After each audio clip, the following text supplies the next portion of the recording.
Alors c'est vrai, la semaine dernière, je vous ai dit que cette semaine, je ne sortirai pas de vidéo. Bon, la semaine prochaine, pas de vidéo, je vais me concentrer sur Iconic Programme. En vrai, le mercredi, j'ai pas sorti de vidéo. Mais avec cette actualité, je ne pouvais pas ne pas faire de vidéo, clairement. Alors Ashton Hall, c'est vraiment pile dans la ligne éditoriale de cette chaîne. Donc c'est-à-dire parler des créateurs de contenu, de leur business. Donc il fallait absolument que je fasse une vidéo sur lui. Et il fallait pas trop que j'attende. Donc voilà, je vous fais une vidéo cette semaine et on verra la semaine prochaine. Yo tout le monde, ici c'est Chris d'Iconic et bienvenue dans Iconic Programme. Alors sur cette chaîne, on parle de la créateur économie, donc le business autour des créateurs de contenu, des médias, mais aussi du business dans la musique, ça c'est un peu plus tard. Si tu apprécies ce contenu, n'oublie pas de liker, commenter et de partager un maximum cette vidéo. Alors surtout partage cette vidéo à quelqu'un qui pourrait être intéressé par ça, parce qu'ici on est vraiment sur des conseils pratiques, sur des études de cas. Bien sûr, on rigole un petit peu, mais vraiment le focus, c'est de parler de business. Donc, je te laisse partager ça aux bonnes personnes. Avant de commencer, je tiens à t'annoncer que je fais une conférence gratuite en ligne le 8 avril prochain. Donc, on va parler des grandes tendances du personal branding en 2025. Donc, on va parler de ce qui se passe sur les plateformes de streaming, sur Twitch. On va peut-être faire des études de cas, des choses comme ça. Donc, si tu es intéressé par cette thématique, n'hésite surtout pas à te connecter à ce moment-là. Le lien se trouve dans la description et sur le premier commentaire. Et bien sûr, on va parler de tout ce qu'on propose, les accompagnements pour les gens qui se lancent dans le personal branding, ce qu'on fait aussi en termes de B2B, etc.,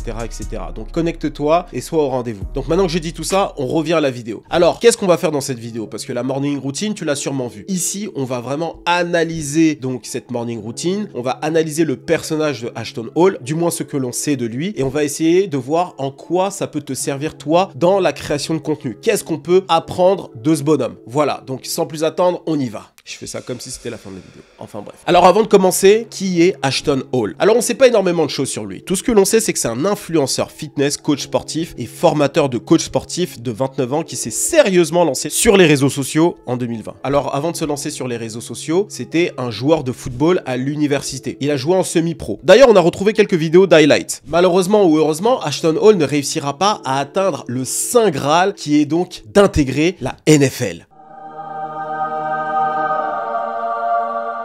Suite à ça, il met le football de côté et se lance sur les réseaux sociaux et développe un véritable attrait pour l'entrepreneuriat. Et tout ce que l'on sait à partir de là, c'est qu'il travaille sur un chantier. D'ailleurs, il a posté des photos sur Instagram où on le voit en train de travailler. Donc tout ça, c'était en 2019. Puis il a fait un véritable carrousel. Donc tu peux voir son évolution le temps d'un poste. Donc la même année, il ira travailler chez GNC Livewell en tant que vendeur. Donc c'est un magasin spécialisé dans la vente en détail et de fabrication de produits nutritionnels. Il devient ensuite coach sportif en 2020.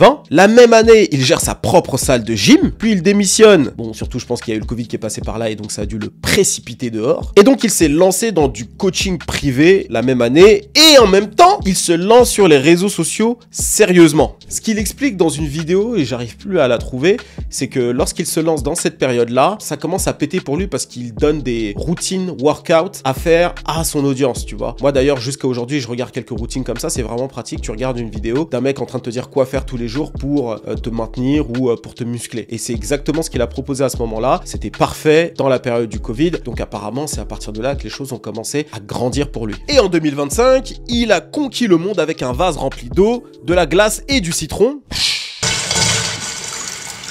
Alors, qu'est-ce qui a fait le succès de notre cher Ashton Hall? Alors, c'est ce qu'on va tenter de décrypter ici. L'idée, ça va être de revisionner ses contenus, essayer de comprendre ce qui a fonctionné et qu'est-ce que vous pouvez apprendre de tout ça. Alors, pour commencer, on va se mater cette fameuse morning routine qui a cassé Internet et on va essayer de comprendre un petit peu les petits éléments qui ont fait toute la différence. Alors déjà, ce qui est intéressant avec lui, c'est le fameux scotch sur la bouche. Alors, c'est pas un scotch, hein, de ce que j'ai compris, c'est un truc que tu mets sur la bouche avec des huiles essentielles et autres. Mais c'est déjà quelque chose de super original qu'on a vu nulle part. Donc, je pense que déjà, ça a de quoi t'interpeller. Ça, c'est la première chose. La deuxième chose, c'est l'heure. Alors ça, comme tu c'est ce qui a choqué tout le monde. 3h50, le mec est déjà réveillé. Et d'ailleurs, j'ai vu une vidéo de lui, et peut-être qu'on va la commenter d'ailleurs, parce qu'il y a pas mal d'éléments qu'on apprend sur lui sur cette vidéo-là, où il parle de sa discipline, et il explique qu'il se réveille tous les jours à 4h du matin. Et là, c'est même pas 4h du matin, c'est 3h50, il est déjà là, levé, prêt à se préparer à commencer sa journée. Et comme tu le sais, ça a été un élément central dans son succès, et justement, on va comparer à ce qu'il a fait avant, un peu plus tard, et tu vas comprendre en quoi mettre l'heure, ça a été un game changer pour lui dans son contenu. Alors, ce qu'on va faire, c'est des choses assez basiques, en train de se brosser les dents ou quoi. Pas de voix off, et pas de musique, d'ambiance. Donc, on est vraiment sur un contenu où c'est réellement le gars qu'on va faire son truc. Donc, ça fait aussi partie de sa marque de fabrique, finalement, de ne pas mettre de musique en fond, à part à des moments précis, hein, parce qu'on reviendra peut-être là-dessus, mais il y a des moments précis, notamment lorsqu'il court, où il va mettre une musique de fond. Mais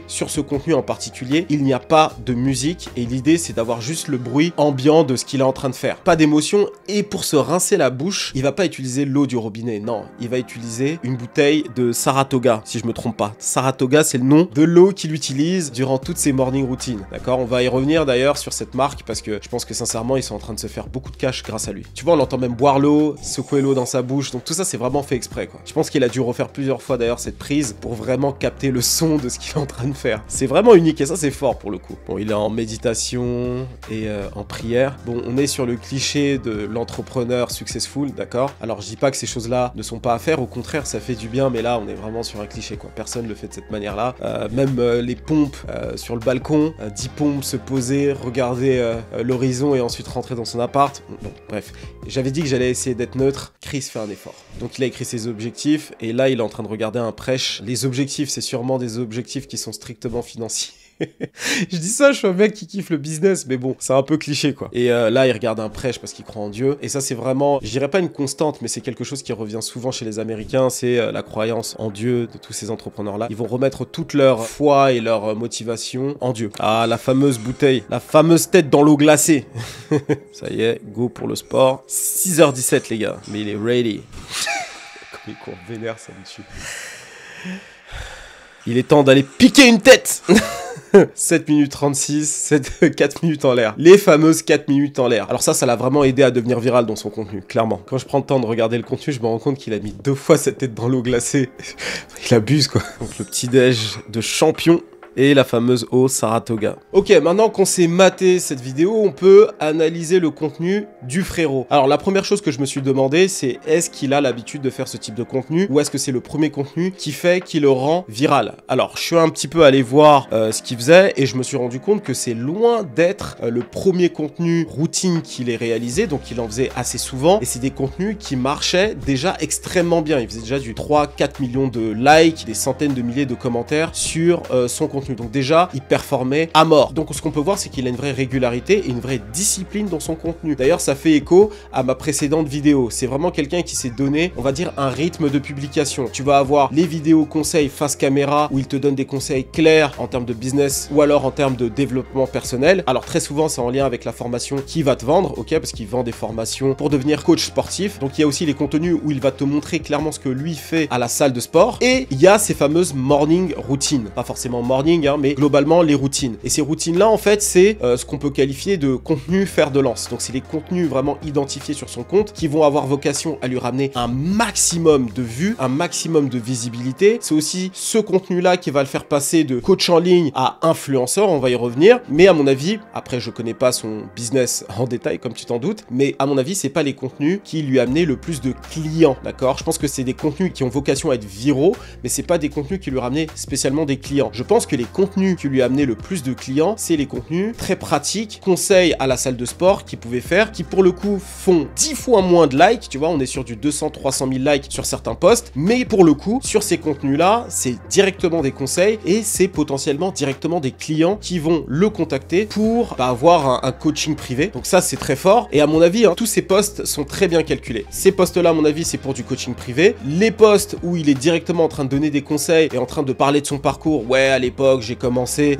j'avais pas d'argent, aujourd'hui j'ai réussi à avoir de l'argent. Ces contenus-là ont vocation à vendre sa formation en tant que coach sportif. En tout cas, ce que j'ai compris, c'est qu'il vendait ce type de formation-là. Et enfin, les contenus avec Saratoga, la tête dans l'eau glacée, ont vocation à le faire passer un véritable cap d'influenceur. Donc au final, il fait pas énormément de contenus différents. Il a 3 grands types de contenus en réalité et il va mettre le paquet sur les 3 et chaque post a un objectif bien précis. Influence, coaching privé ou formation. Mais justement, pourquoi le contenu sur sa morning routine de 4h du matin là a pété plus que les autres routines qu'il a pu faire jusque là? Parce que finalement, il met toujours sa tête dans l'eau, on le voit toujours faire des trucs de ouf, il en fait toujours des tonnes et pourtant c'est dans ce contenu là qu'il a réellement pété. Mais en réalité, la vraie différence si tu compares avec ses autres contenus, c'est que sur celui-ci, il a poussé le cliché encore plus loin. Et le cliché commence par l'heure à laquelle il se lève. Il a affiché l'heure en plein milieu du reel, d'accord? Donc en plein milieu du reel, tu vois qu'il se lève à 3h52. Dans les autres contenus qu'il a fait, il affiche pas l'heure en fait. On le voit juste en train de faire son truc, ça cartonne, le contenu est super bien réalisé, ça en tout cas, il n'y a rien à dire, mais on voit pas l'heure. Et ce qui va faire la différence, c'est l'heure à laquelle il se réveille. Tu vois, comme quoi, des détails comme ça peuvent tout changer. Parce que finalement, les gens, lorsqu'ils parlent de ce gars-là, ils parlent de l'heure et ils parlent du fait qu'il soit resté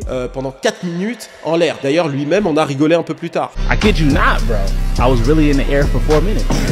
Et ce qu'on peut comprendre alors, c'est que l'un des succès de la viralité, c'est de pousser le curseur au maximum dans ce que tu fais. Alors il faut être prêt. Dans son cas précis, il a réussi à faire un contenu clivant sans ouvrir sa bouche. C'est quand même impressionnant. Le gars s'est basé juste sur des clichés de l'entrepreneur et du coach sportif pour faire un contenu qui a fait réagir violemment les gens sans ouvrir sa bouche, parce qu'en réalité, sa morning routine nous dit tout ce qu'on a besoin de savoir sur lui. Alors toi aussi, tu peux emprunter ce côté clivant dans ton contenu. Donc plus tu vas être clivant, plus les gens vont réagir de manière violente, plus il y aura de l'engagement, plus il y aura de likes, plus il y aura de partage. Et plus aussi des gens vont apprécier ce que tu fais et te soutenir et potentiellement être d'accord avec toi. Parce que je suis sûr qu'il y a énormément de gens qui sont d'accord avec lui en disant waouh, il a une morning routine incroyable, etc. Il faut que je sois comme ça, etc. Bon, peut-être quand même un peu moins que si c'était levé à 6h, mais 6h c'est trop raisonnable. 4h du matin, c'est parfait.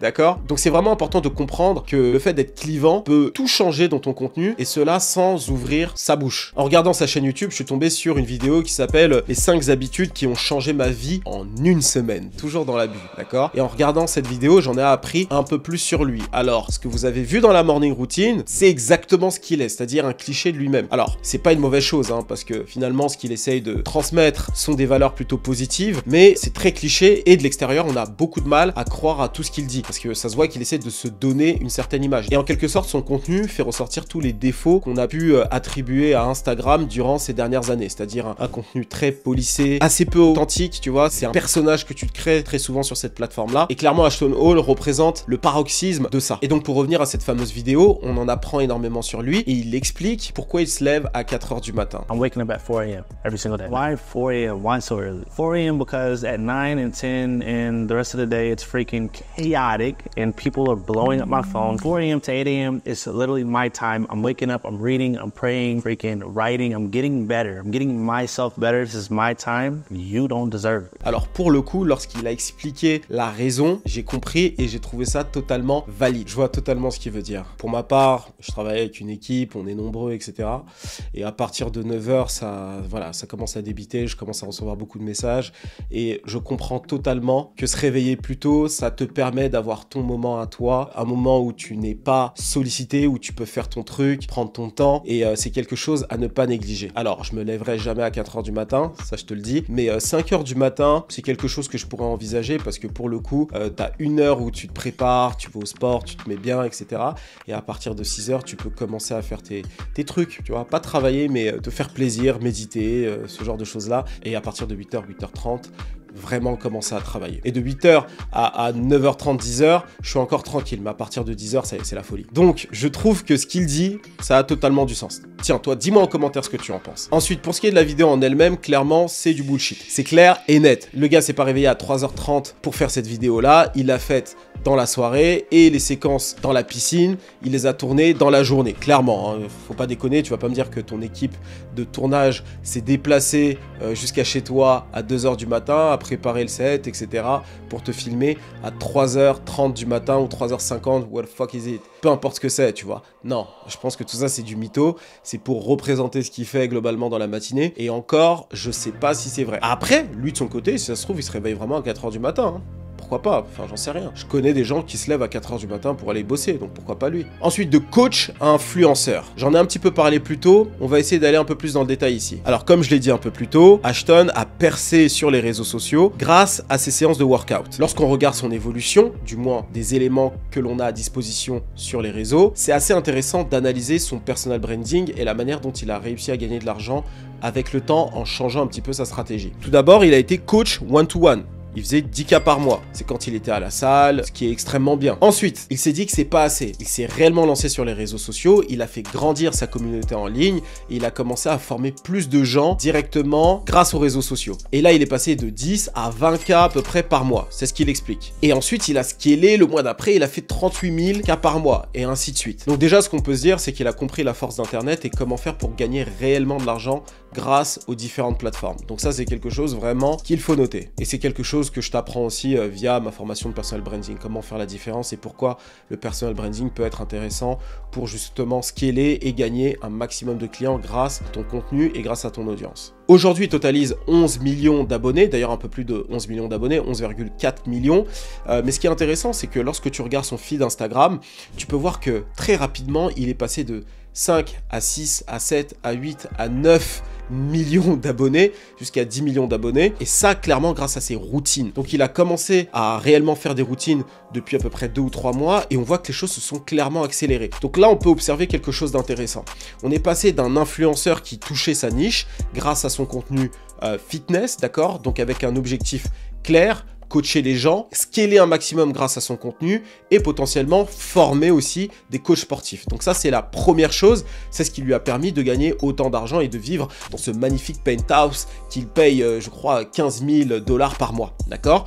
Mais ce qu'il a fait de fort ensuite, c'est qu'il a passé un cap en devenant une célébrité grâce à ses routines. Donc là, même son business model change considérablement. On passe sur du partenariat. Alors je ne dis pas qu'il faisait pas de partenariat avant, mais là clairement il y a un partenaire qui est clairement identifié, qu'on voit sur toutes les vidéos, et à mon avis c'est vraiment avec ce partenaire qu'il a fait un maximum de cash et que la marque aussi a fait un maximum de cash. Alors d'après mes recherches, le trafic Google Exposure a augmenté de 1300%. Et son compte Instagram a grimpé de 11% et l'action de sa maison mère, Primo Brand, a gagné 16% en bourse. Tout ça grâce à un partenariat. Mais d'après mes recherches, c'est un partenariat non sponsorisé. En tout cas, au moment de cette vidéo, c'est non sponsorisé. Je pense que depuis, ça a dû l'être. On voit la puissance du garçon, quoi. Là, il passe un nouveau cap. D'ailleurs, on l'a vu faire une vidéo avec MrBeast. Donc là, ça montre qu'en termes de popularité, il a passé un cap. Avec toute la popularité qu'il a amassée, il va pouvoir faire évoluer son business model et potentiellement, ça va être sur les partenariats qu'il va faire plus d'argent sur les années à venir, parce que si ça devient une célébrité, il arrêtera potentiellement de coacher et il se concentrera sur